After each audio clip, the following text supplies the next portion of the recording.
about to show you some variations for deadlifts.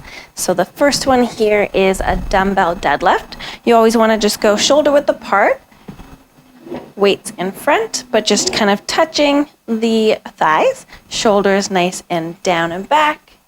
And what we're going to do is basically let them slide along the legs, sticking that hips back, coming right down to basically the middle of the calf.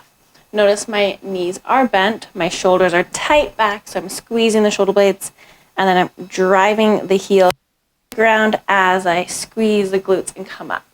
So that is just your regular dumbbell deadlift coming through. And then there's also a stiff leg deadlift. So very similar, but what we're gonna do is keep just a slight bend in the knees.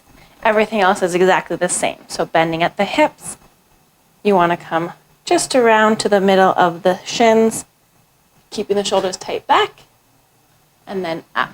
Just a slight bend in the knees, however is comfortable for you. Some people will have them more straight than others.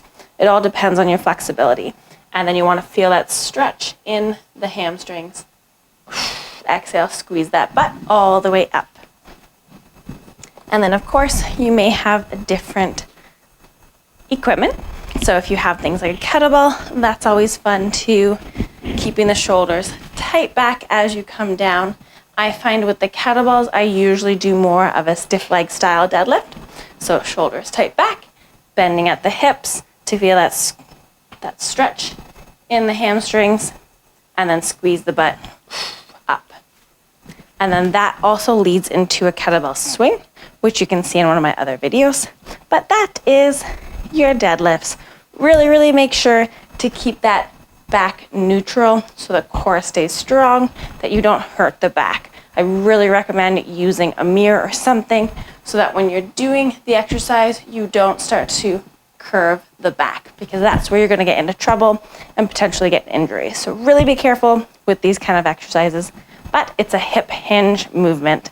Think about the mobility, take your time, and don't go too heavy. But that is your deadlifts.